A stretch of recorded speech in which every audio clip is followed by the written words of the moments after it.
Olá, o Câmara Entrevista de hoje tem o prazer de conversar com a professora e escritora jauense Maria Valdete de Oliveira Sestari. Ela que recentemente relançou um de seus livros infantis, O Elefante Sem Tromba. Valdete, muito obrigada pela sua presença aqui no estúdio da TV Câmara. Muito obrigada pelo convite. Valeu. Bom, vamos falar justamente então sobre esse relançamento, né? O Elefante Sem Tromba, 25 anos após. Qual o motivo de você ter resolvido relançar o livro? Então, nós lançamos esse livro no início do ano de 1989. E, na verdade, ele foi impresso em 1988. Então, por isso que é a edição comemorativa de 25 anos. E, inclusive, há um selinho aqui, né? Que denota, né? Que prova os 25 anos dele. E durante todo esse tempo, ele foi muito solicitado nas escolas, porque quando eu lancei, eu distribuí para as bibliotecas e várias escolas o adotaram naquela época. Aqui em Jaú. Aqui em Jaú, inclusive de fora também. E durante todo esse tempo ele continuou sendo trabalhado com o volume da biblioteca ou com os volumes que as crianças tinham de irmãos, depois mais tarde até de pais, né? E durante todo esse tempo em que estava esgotada a edição, havia assim uma grande procura pelo livro, inclusive na própria livraria na qual eu fiz o lançamento, que é a Livraria União do Shopping. Então, todo começo de ano iam uns alunos que queriam comprar o livro do Elefante. E durante todos esses anos eu fui chamada às escolas, né, para falar sobre o Elefante Sem Tromba. E eu percebia que todo mundo pedia para ter o relançamento. E o Chico Bronze, durante todos esses anos, ele veio preparando já esses desenhos. E quando eu decidi que eu iria fazer uma edição de 25 anos, eu falei com ele, ele falou, tá tudo pronto, inclusive colorido. Então é isso que muda no livro, né? Tá, então mostra pra gente. Então, essa edição aqui é a primeira impressão, essa de 88. Né? Foi 1988, tá aqui, cartonagem jauense, eu fiz o texto, o Chico fez a ilustração. E é muito interessante porque esse livro, ele é um livro que ele é como uma moeda. Eu acho que o texto só não seria nada sem ilustração. Então eles fazem um conjunto indivisível, né? Não daria para contar só a história sem ter ilustração e fazer tanto sucesso. E a gente percebe que eles têm diferença, para começar, o formato, né? Ele foi feito num formato diferente, ele é todo colorido, que naquela época nós só fizemos uma capa com mais de duas cores, e o interior era verde e azul. Então o elefante, nós escolhemos azul para o elefante, e como tinha muita mata, muito detalhe de vegetação, então foi escolhido o verde. E por isso também que numa determinada parte do livro ele se pinta de verde, porque era a única cor que a gente tinha. Sim. Mas a gente manteve isso no livro novo, né? Os desenhos também mudaram. Os desenhos mudaram, né? Então, por exemplo, aqui a gente pode ver nessa página, a página correspondente aqui no livro antigo, que é a parte que ele fica fazendo fofoca olha, tá vendo? É a mesma ilustração. São as mesmas ilustrações. Só que aqui é um traço mais moderno, o elefante está mais assim, vestido, né, com roupinha jeans e blusa listrada, que ele tem uma camisetinha branca, tem mais detalhes nos bichos. A coelha, por exemplo, né, ela tá de aventalzinho, já tem o coelhinho aqui com uma madeirinha, né? E a galinha também, que é personagem, ela já aparece de salto alto. Então são os mesmos desenhos, mas um pouco diferentes, porque estão modernizados. E a cor, né, que chama muita atenção, porque a criança gosta, né, de ver cor. E o Chico é muito bom para desenhar, né, para ilustrar. E ele sempre ultrapassa a minha expectativa na ilustração, porque eu imagino uma coisa e ele parece uma coisa muito melhor. Então, por isso que nós temos vários livros juntos já, né? E o texto se manteve o mesmo? O texto é o mesmíssimo texto, se manteve igual, né? E Conta pra gente um pouquinho dessa história que encantou tanta criançada. É um elefante que é muito xereta, ele é muito intrometido, fofoqueiro, ele vive se metendo na vida dos bichos, então ele fica fazendo fofoca, fazendo intriga, semeando discórdia e ninguém aguenta mais, né? Ó, aqui tá todo mundo bravo com ele. E até que o Rei Leão fez uma reunião dos bichos da floresta para queriam dar um castigo, então tiveram a ideia de arrancar a tromba dele, né? Quer dizer, a coisa mais importante de um elefante é a tromba, como você distingue um elefante dos outros, né? Principalmente pela tromba, né? E as formigas foram encarregadas de arrancar, consegue arrancar a tromba, e depois, então, durante a sequência do livro, ele fica tentando substituir a tromba original por uma outra tromba, e duas foram um fracasso, né? E ele não conseguiu, ele virou, assim, piada entre os bichos. E a última ele conseguiu, e ele já tinha mudado o comportamento dele durante essas experiências mal sucedidas, e ele então resolve, por sugestão de um bicho amigo, ajudar a Dona Onça, né? E assim ele ganha a simpatia dos bichos novamente. Então é recomendado para que idade?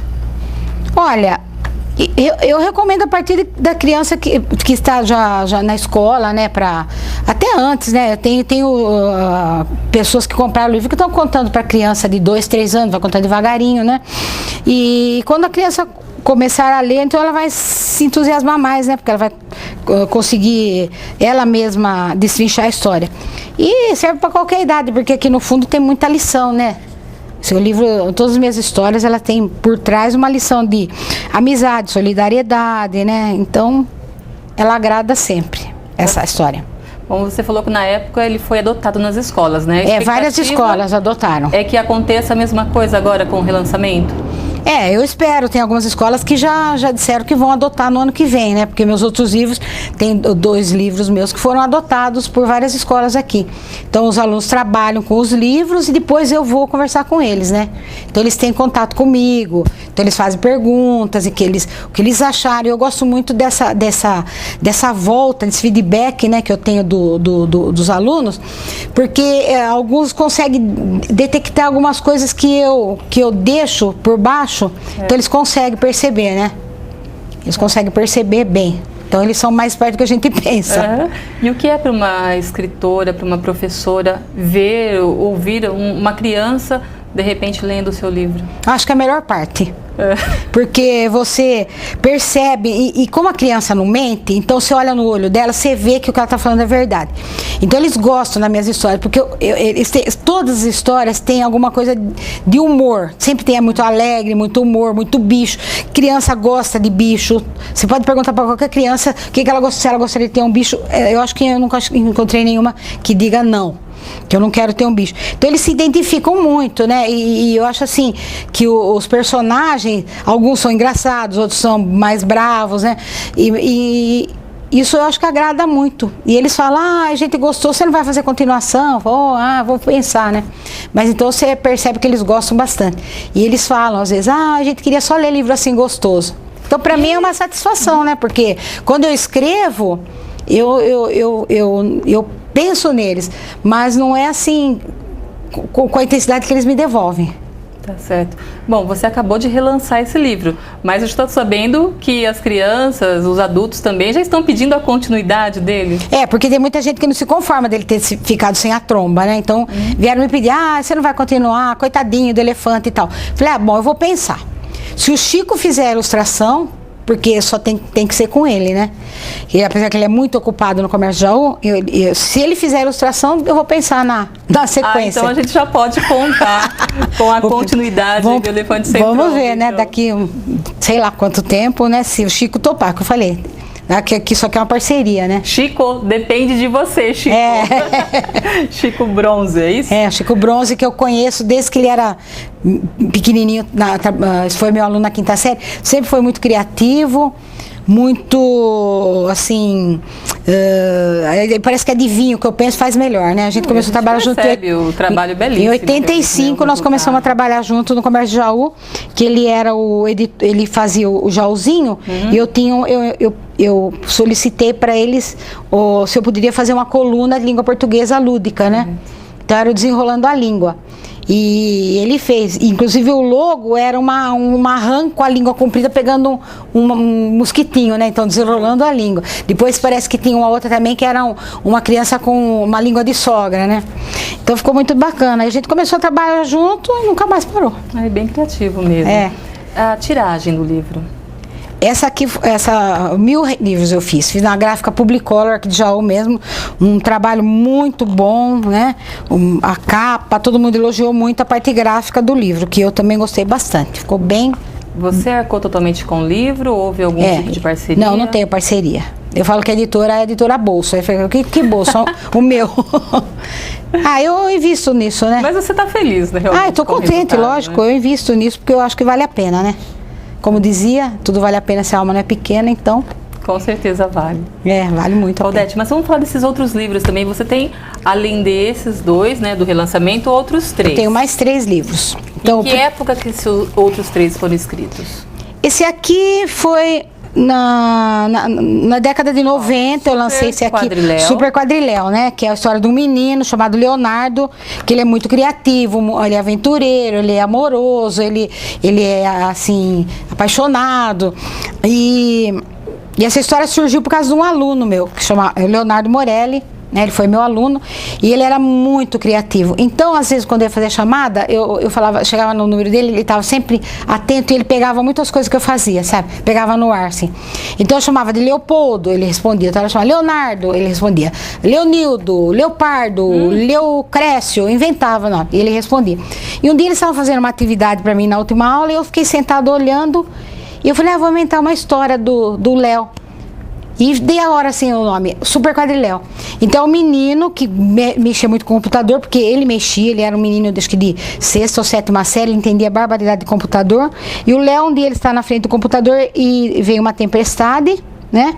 Ele mora no planeta Aigan, que é magia ao contrário, e ele leva um grande susto, porque dá uma tempestade, cai um raio lá, e quando ele acorda, que ele desperta, né, que ele caiu desmaiado, tem 3 meninos como ele, que estão olhando para ele. Então, são as qualidades mais marcantes se transformaram em 3 personagens, mais ou menos como os heterônimos do Fernando Pessoa, né? Que ele escreve com óticas diferentes. Então, e eles explicam quem eles são, e ele tem um modo de chamar, que ele tem um cinturão, né? Ele tem uma cachorra Kika, que na verdade era uma cachorra que eu tinha, né? Uma Dachshund, e ele combina com esses 3 aqui, né?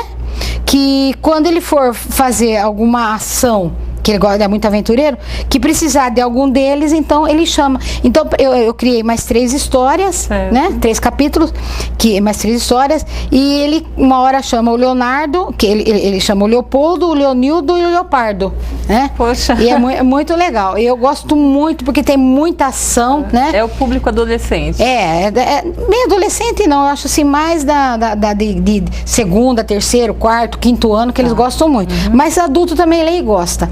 E o interessante desse livro, que tem uma parte que é a primeira história que ele vai precisar de um dos ajudantes, que é da turma da Visconde, que é a turma do meu filho, né? Então todos os amigos dele, cada um tem um apelido. E hoje um é advogado, o outro tem uma loja de moto, o outro é publicitário. Então eles estão todos no livro, né?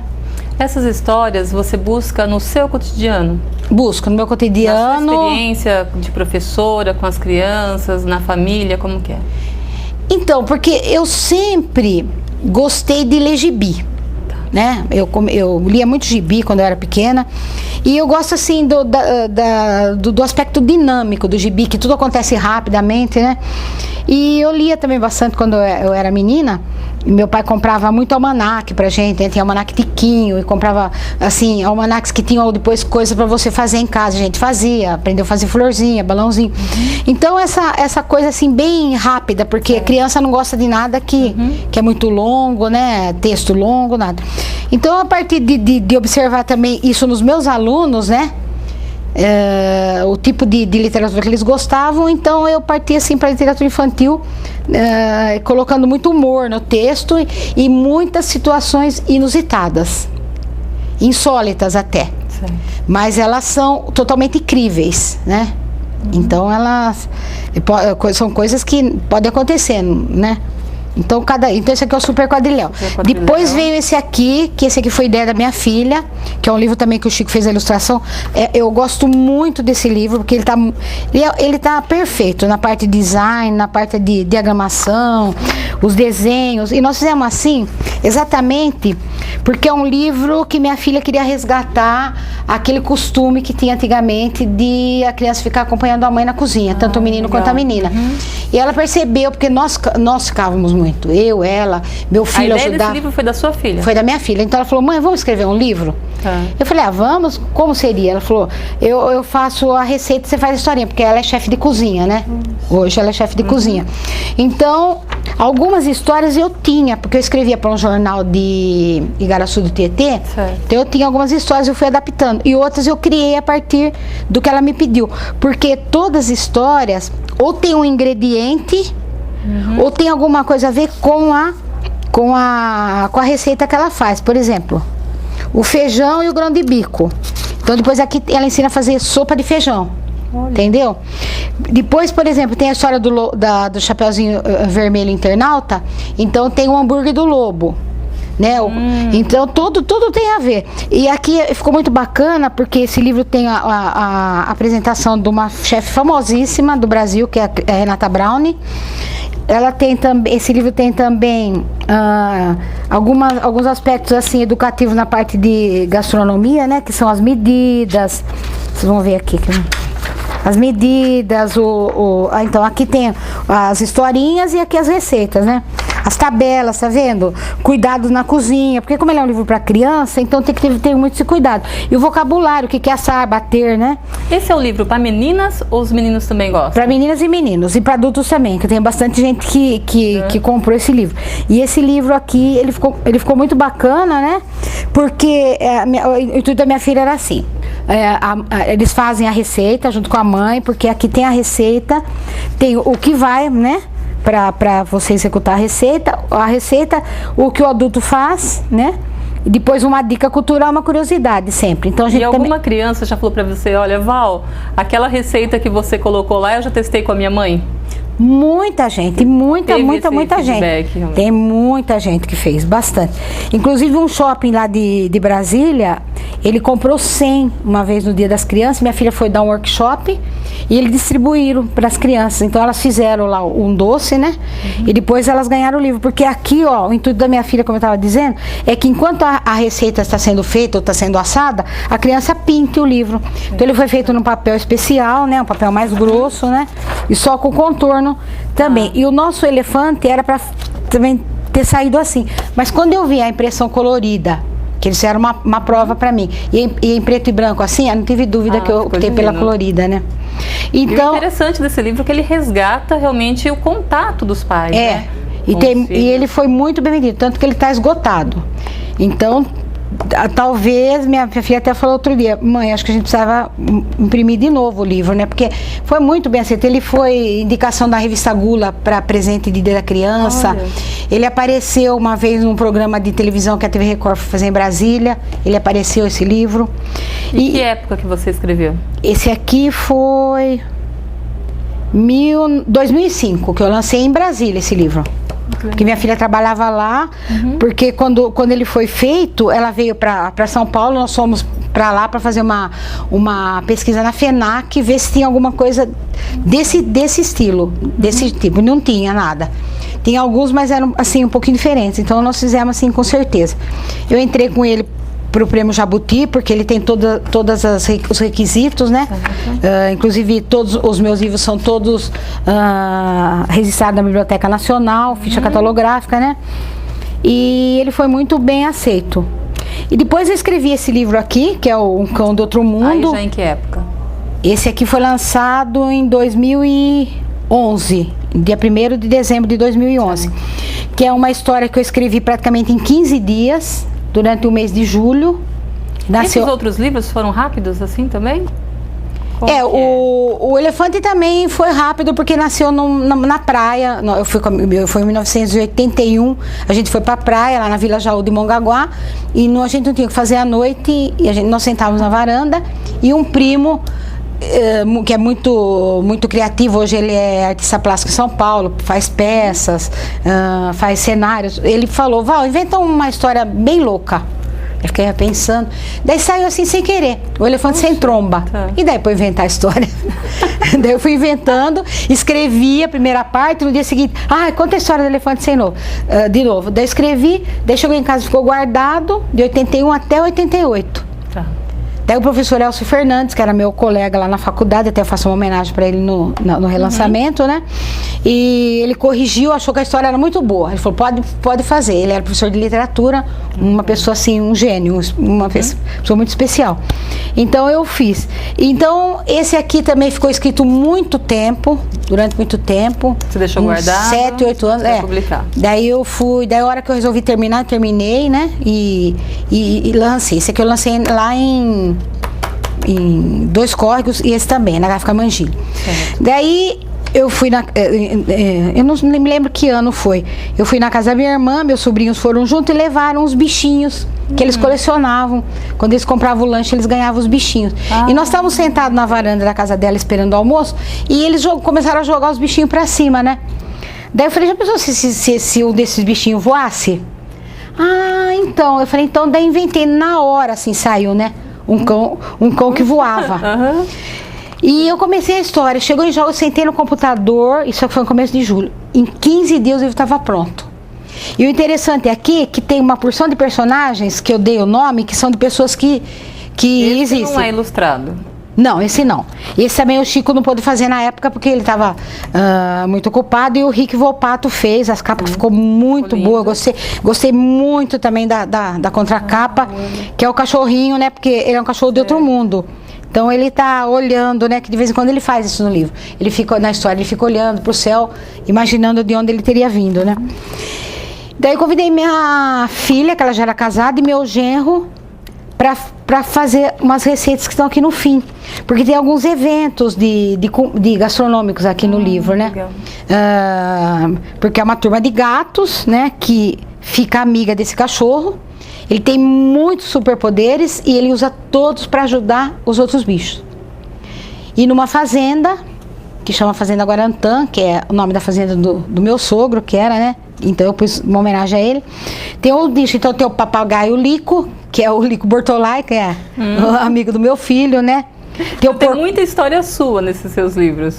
Tem, muita coisa minha. Você vê no outro, aqui tem a Turma da Visconde, aqui tem a Vassoura da Bruxa, que ele fez a menininha parecida com a minha filha, né, o rostinho assim. Certo.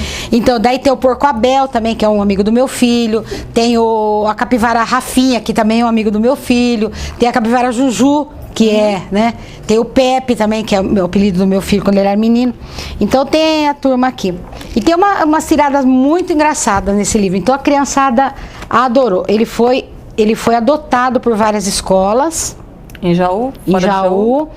E foi feito um trabalho muito bonito na escola do Pouso Alegre. Sim.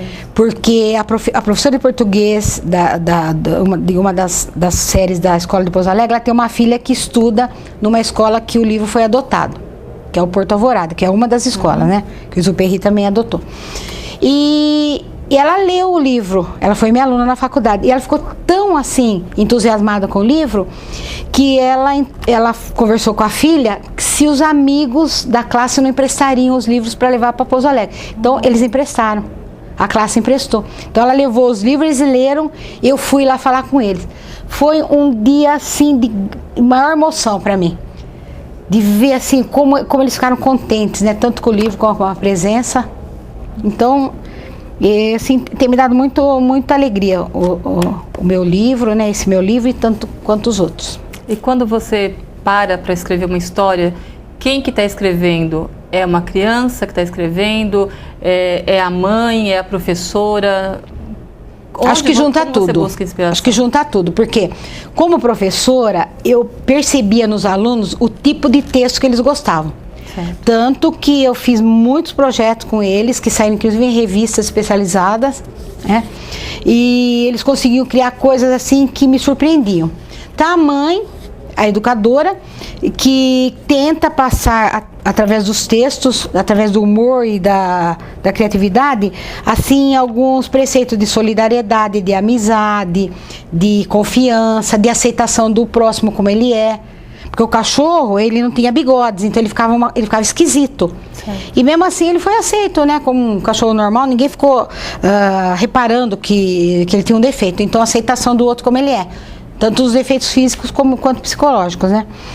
E a criança também, porque eu me ponho no lugar delas, escrevendo uma coisa que eu sei que vai ser do agrado. Então tem que ser uma linguagem fácil, dinâmica, né? Que flua, que não use palavras difíceis, né? Então acho que junta tudo aí, né? E uma boa inspiração que vem de alguém lá de cima. Com certeza.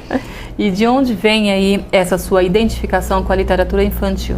Por que escrever para criança? Então, eu sempre gostei muito de lecionar para criança de 5ª série, né? Porque eu achava que eles tinham ainda eles tinham aquela coisa do primário, né? Antiga 5ª série. E eles eram assim, bem infantis, né? E eu gostava muito porque eu conseguia muita coisa deles. E eu, então, enveredei para esse lado, porque eu sempre gostei de contar histórias. Eu contava história para meus filhos, inventava, né? Meu marido também inventava à noite. Tinha uma história que ele contava, que ele inventou dos 3 sobrinhos do Pato Donald. E toda noite que eu ia trabalhar, ele ficava com as crianças, né? Eu lecionava na faculdade, no curso de letras. E contava, então, e eles cresceram nesse universo, muito livro, né? Ia dando bastante livro para eles. Então, surgiu esse dom, né? De eu me identificar mais com as crianças para escrever livro, né? Eu escrevo para adulto, mais crônicas, mais livros para criança. E eu pretendo ficar nessa linha. Certo. E uma discussão que se tem, já se escreveram até teses a respeito disso, a questão das mídias digitais. E você vem justamente na contramão disso, lançando um livro impresso. O que você pensa a respeito? Olha, como todo mundo já disse e todo mundo sabe, eu acho que nada substitui nem o jornal impresso, nem o livro impresso.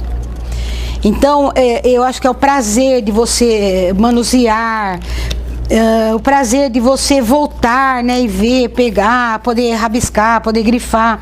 E por exemplo, agora no lançamento, que foi no dia 9, né? No dia seguinte eu já recebi uma mensagem de uma amiga dizendo que o filho dormiu com o livro debaixo do travesseiro. Olha que... E que uma outra que os filhos brigaram para ver quem que ia dormir com o livro. Então, essas coisas eu acho que provam isso que eu falei, né? Que nada substitui o livro. Eu acho muito bacana o livro na internet, porque dá acesso às pessoas que gostam de ler. Às vezes não tem dinheiro para comprar o livro, ou não podem, ou porque talvez não tenham tempo, ou trabalham. Então é uma oportunidade deles lerem também. Mas a criança também necessita de contato, né? De contato. E outra coisa que eu acho importante, que eu gosto sempre de dizer, é que a gente estuda na psicologia que a criança tem fases evolutivas. Então eu acho que os livros devem ser dados de acordo com essas fases, porque isso aí ajuda no desenvolvimento delas, né? E por conta dos jogos eletrônicos, da internet que está aí, você consegue assim visualizar um futuro onde as crianças continuem a gostar de livros? Eu acho que sim, porque os livros estão ficando cada vez mais atraentes, né? Então, tem livro, por exemplo, que eu vejo lá na União, né? Livro para você colocar na banheira com a criança, tem livro que você aperta e faz barulhinho. Então, eles estão correndo atrás de colocar coisas assim que atraiam. Então, eu acho que sempre vai ter lugar para o livro, sempre vai ter lugar para jornal, né? Apesar de que muitos dizem que o livro precisa de tantas árvores, mas eu acho que tem as compensações, né? Eu acho que as crianças, eles devem ter iPad, iPod, todo esse tipo de recurso, videogame, tudo, mas eu acho que eles têm que ter o livro também. E Valdete, você percebe aí uma diferença das crianças que crescem rodeadas de livros e daquelas que não tiveram acesso ou não foram estimuladas a isso? Desde o tempo que eu lecionava eu percebia isso, porque eu tinha, eu dotei, né, para eles lerem a coleção Vagalume, né, e como nós estávamos conversando aqui, o Danilo, a Bruno, o Carlinhos e você, nós estávamos conversando sobre isso, que era uma coleção que os livros todo mundo gostava, e muitos não tinham chance de comprar, então eu comprei e levava para a escola, e junto eu levava uns outros livros de outras editoras, então você percebia que aquele menino aquela criança que estava acostumada a ler, ele pegava assim, ele queria às vezes os que tinham mais páginas, né, e aqueles que não estavam acostumados, ele falava, eu quero mais fininho que tem aí, né. E eu vejo isso também, tanto nos meus filhos quanto nos meus sobrinhos. Meus sobrinhos também, os filhos das minhas duas irmãs, sempre gostaram de ler, né? Sempre.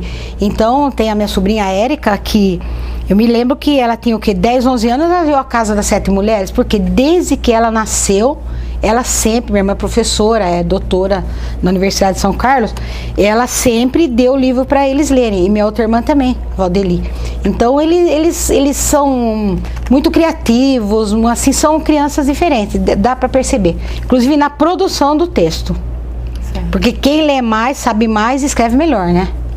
Porque não adianta eu dar uma regra de gramática que, sei lá, o sujeito concorda, o verbo concorda com o sujeito e eu não pôr em prática. Então, quando ele está lendo, ele percebe isso, né? E quando ele escreve também. Então, eu achava preferível, por exemplo, eu perder, entre aspas, tempo com as crianças, estimulando a escrita, porque eu falava, gramática, vocês vão lá, vocês decoram.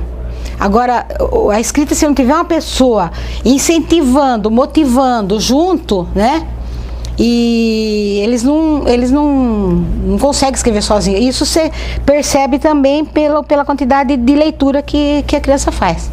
Mas a leitura de livros infantis, aí no caso, ela precisa, num primeiro momento, ser estimulada. Sim. É claro que tem o papel dos professores, mas também tem, talvez, principalmente o papel dos pais. Como educar o seu filho para a leitura num mundo hoje, numa época em que é tudo muito rápido e os pais estão com tantos outros afazeres, né, que às vezes se esquecem da educação dos próprios filhos? Eu acho que o pai tem que estimular, porque a variedade é grande, os preços também são variados, né? Por exemplo, se não tem dinheiro para comprar um livro, sei lá, estimular a ler gibi ou não sei, eu acho que é necessário, né, a leitura. E desde que a criança tem um pouco de noção, porque eu já vi, por exemplo, eu dei um livro desse aqui para uma menininha, filha de uma amiga minha, que tem 8 meses. Eu fiquei impressionada de ver a reação da menina do livro. Ela apontava assim, depois ela virou as páginas, daí eu falei, nossa, como ela é a Malu. Eu falei, nossa, como a Malu, ela assim, interagiu com o livro. Falou, não, desde que ela é pequenininha, a mãe dá livro para ela. Então, você já percebe o interesse da criança, né? Então, eu acho muito importante o papel do pai. Depois o filho, por exemplo, não consegue fazer uma redação, não consegue fazer um texto. Então, eu acho que essa base. E não existe nada que substitua o papel do pai contando a história pro filho, porque aquele contato, né? Então, isso aí, gente, é uma coisa assim que vai ficar pro resto da vida, né? Meus filhos falam, lembra quando o papai contava a história que ele ficava no meio dos dois quartos, dos dois, contando a história no meio do quarto, né? Na porta dos dois quartos. Lembra quando a gente ia fazer piquenique? Então, são coisas da infância que marcam muito e fazem bem pro espírito da criança, pra imaginação, pro imaginário, pra tudo. E pros próprios pais, né? E pros pais também, porque os pais leem e às vezes o pai nem gosta muito de ler, mas ele começa a ler, ele começa a se interessar, né? Eu acho muito importante. Eu acho que os pais têm papel importante em tudo, inclusive nessa parte. Isso aqui ajuda o desenvolvimento da criança. E falando de mercado também, você entende que há espaço no mercado para literatura infantil ou isso é por amor à arte mesmo? Não, eu acho que há espaço, sim. Quando eu vou às bibliotecas, às lojas, aqui em Jaú, eu vou muito na União, ou em São Paulo, mesmo que eu ia muito na FENAC, outras livrarias, cultura, eu percebo que a parte assim destinada a esse segmento é muito grande, como eu disse, com muita variedade, muita coisa moderna, diferente, muitas histórias hoje politicamente corretas, voltadas para o meio ambiente. Então isso daí faz parte da educação. Eu acho que educar é um conjunto de coisas, inclusive a questão da leitura. Eu acho que às vezes nós não temos mais livro de escritores jauenses por falta mesmo de haver um incentivo por parte de editoras, de patrocinadores, até pela Lei Rouanet a gente poderia lançar um livro. Então muitos não lançaram suas obras por falta de espaço no mercado, por falta mesmo de patrocínio, né? Porque não fica barato, né? Mas eu acho que alguém tem que no futuro, né, se interessar mais, né, por isso, né? Nós temos um caso aqui em Jaú que está surpreendendo, que é o Restauro da Matriz, que no começo começou pequenininho. Sim. E hoje está indo então, porque o pessoal se conscientizou que é necessária a contribuição. Então, eu acho que na parte da literatura também, assim como no teatro, no balé, então as empresas têm a gente vê isso tanto, né, com tantos exemplos. Então, a literatura jauense poderia ter muito mais se houvesse um pouco mais de conscientização por parte de quem tem dinheiro, né, de investir nisso. Realmente. Porque é muito difícil editora. Eu procurei uma editora, mas é muita burocracia, muita exigência, sabe? Então, eu acho que é preferível lançar um de vez em quando. Mas o resultado que você obteve aí é realmente extraordinário. Eu gosto muito do resultado, porque eu percebo que que as crianças dizem para mim, os adultos também, são coisas verdadeiras, né? Isso me dá muita alegria e me faz ter vontade de escrever cada vez mais. Parabéns, a gente continua aí esperando novas histórias, né? Quem tiver interesse em adquirir os livros, o que você está comercializando? É só o Elefante Sem Tromba ou esses outros também? Olha, esse aqui tem também na Livraria União do Shopping, né? Tem esse aqui e tem alguns desse aqui ainda. Então, eles vendem lá. O meu ponto de apoio é lá, né? Inclusive médio, valor médio? Esse aqui é R$25. Agora os outros eu não me lembro, viu, sinceramente, o preço. Certo. Esse também acho que é 25, eu não tenho certeza. Desse eu tenho certeza porque foi o lançamento recentemente, né?